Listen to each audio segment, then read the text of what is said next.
ओम नमः शिवाय। दोस्तों, अक्सर हम सभी में एक डिस्कशन, एक डिबेट होता है, डेस्टिनी और free will versus self efforts. हमारे सेल्फ एफर्ट्स प्रबल हैं या जो डेस्टिनी, जो फ्री विल है, जो भाग्य हम जिसे साधारण भाषा में कहते हैं, उसकी अहम भूमिका है। तो दोस्तों, इसका उत्तर ये है कि ये दोनों चीजें एक ही सिक्के के दो पहलू हैं। हमारी जो लक है या जो हमारा जीवन में जो डेस्टिनी है, वो आधी 50% हमारी सेल्फ एफर्ट्स, 50% फ्री विल, दोनों का मिश्रण है। परंतु ये सोचने वाली बात है कि आपके भीतर कोई विचार, कोई भाव उत्पन्न हो रहा है, तो उसका कारण क्या है? किसी नरेंद्र मोदी के दिमाग में कभी ना कभी ये ख्याल जरूर आया होगा कि मैं पावर के उच्चतम शिखर पर पहुंचूं। किसी एलॉन मस्क के दिमाग में जरूर ये आया होगा कि मैं एंटरप्रेन्योरशिप के सर्वोच्च शिखर पर पहुंचूं। किसी शाहरुख खान के दिमाग में जरूर आया होगा कि मैं बॉलीवुड का बादशाह बनूं। फिर उसमें जो है सेल्फ एफर्ट्स जुड़ गए और गाड़ी जो है आगे बढ़ती चली। तो कहने का मेरा तात्पर्य ये है, कुंडली में तृतीय भाव होता है, जिसे पराक्रम भाव कहा जाता है, जिसे सेल्फ एफर्ट्स का भाव कहा जाता है, हमारी भुजाओं का, बाजू बल का भाव कहा जाता है। और उसके ठीक विपरीत, ठीक ऑपोजिट नवम भाव होता है, 9th हाउस होता है, जिसे भाग्य का, फ्री विल का, डेस्टिनी का भाव कहा जाता है। कोई भी ग्रह तृतीय भाव में आ जाता है तो वो नवम भाव पर दृष्टि जरूर डालता है। मतलब जो आप इच्छा करते हैं और जो भाग्य ने आपके लिए निर्धारित किया है, ये दोनों कनेक्टेड है। अब कोई तृतीय भाव में यदि शुभ ग्रह बैठा होगा तो आप जो भी इच्छा, अभिलाषा, आकांक्षा करेंगे वो इमीडिएटली पूर्ण हो जाएगी। परंतु तृतीय भाव में कोई पापक ग्रह बैठा होगा, जैसे शनि, राहु, केतु, मंगल आदि बैठा होगा, तो उसे पूरा करने में, उस इच्छा को पूर्ण करने में आपको बहुत ज्यादा परिश्रम लगेगा। परंतु ये निश्चित है कि देर सवेर वो इच्छा फलीभूत जरूर होगी। अब हम ज्योतिष हैं, हमारे ये दायित्व है कि हम आपको अपनी इच्छा पूर्ण करने में सहयोग दें।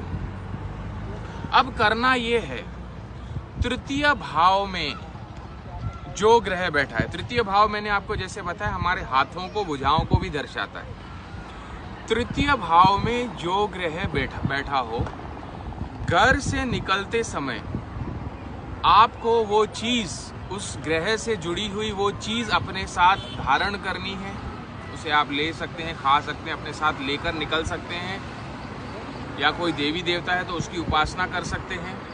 एक एक करके हम डिस्कस करने जा रहे हैं। तृतीय भाव में यदि सूर्य बैठा हो तो आप घर से जो है सूर्य को अर्घ्य देकर या कुछ अग्नि प्रज्वलित करके, जो है दीपक आदि प्रज्वलित करके, किसी देवी देवता के समक्ष, किसी मंदिर के समक्ष, आपके घर के मंदिर के समक्ष दीपक प्रज्वलित करके घर से निकलें तो आपको सफलता, सिद्धि जरूर मिलेगी। यदि चंद्र बैठा हो तो घर से एक पानी की बोतल, चंद्रमा जो है ये है तरल पदार्थ, कोई पानी की बोतल या कोई दूध की चीज पीकर या अपने साथ बोतल में लेकर, साथ में ठंडी चीज कोई साथ में लेकर निकलें। इसमें देवी देवता को जोड़ना चाहते हैं तो जैसे सूर्य जो है शिव का कारक है, तो सूर्य वाले शिव की उपासना करके घर से निकल सकते हैं। चंद्रमा माता का है, पार्वती माँ, देवी माँ, किसी की उपासना करके घर से निकल सकते हैं। बृहस्पति अगर बैठा हो तो अपने गुरु के चरण कमल में, कोई गुरु की तस्वीर हो, आपके जो साक्षात गुरु हो उनके कोई तस्वीर के सामने हाथ जोड़कर नमन करके निकले, या कोई मीठी चीज खाकर निकले, या कोई धर्म ग्रंथ अपने साथ अपने हाथ में, कोई हनुमान चालीसा, कोई भगवत गीता, कोई रामायण, कोई पुराणों की कथा अपने साथ लेकर निकलें तो आपका कार्य जरूर होगा।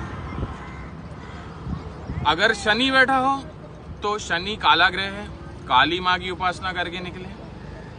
साथ में कोई काले रंग की चीज अपने, काली wrist watch, black colour wrist watch, हाथों का संबंध आ गया, वॉच भी आ गया, शनि काल टाइम की स्टडी भी दिखाते, तो ब्लैक कलर रिस्ट वॉच घर से पहन के निकले, काम सिद्ध होगा।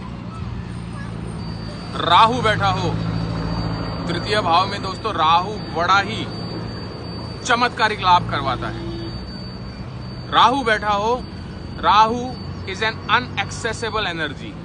द करस्पॉन्डिंग देवी to Rahu is goddess Durga, and Durga is also inaccessible, जिसे आप प्राप्त नहीं कर सकते हैं, अप्राप्य है, जो सर्वत्र है, हमारे साथ है, पर उसे प्राप्त नहीं कर सकते। वो दुर्गा की उपासना करके निकले। और राहु जो है स्मोकी प्लैनेट है, वायु तत्व का प्लैनेट है। कुछ इंसेंस स्टिक, अगरबत्ती आदि दुर्गा की तस्वीर के सामने अगर आप लगाकर निकलें घर से, बेहद लाभ होगा, है ना। और यदि मंगल बैठा हो, रेड कलर की रिस्ट वॉच पहन सकते हैं निकलते वक्त। कोई लाल रंग की चीज अपने साथ, लाल रुमाल आदि लेकर निकल सकते हैं। कोई वेपन जैसे कोई चाकू आदि रख सकते हैं, या हनुमान की उपासना करके घर से निकले तो आपका कार्य अवश्य सिद्ध होगा। मंगल और केतु ऑलमोस्ट सेम है। केतु में आप गणपति की उपासना करके निकल सकते हैं, है ना। कोई वही मंगल से रिलेटेड चीज, कोई लाल रंग की चीज अपने साथ लेकर निकल सकते हैं। बुध यदि हो तो थोड़ी 2 इलायची या आंवला अपने साथ रखकर निकले, है ना, तो बेहद लाभ होगा। तो ये कुछ मेरी ऑब्जर्वेशन है, जिसे आप अपने जीवन में करके देखें और मुझे ज़रूर इन्फॉर्म करें। यदि आप अपनी जन्म पत्रिका दिखाना चाहते हैं, अच्छे क्वालिटी के जेमस्टोन्स चाहते हैं, पूजा पाठ आदि कोई शुभ मांगलिक कार्य करवाना चाहते हैं, संपर्क करें हमारे महर्षि एस्ट्रोलॉजिकल सेंटर में। मेरा नंबर है 9503596761। देखते रहिए मेरे वीडियोस महर्षि एस्ट्रोलॉजिकल सेंटर पे। थैंक्स।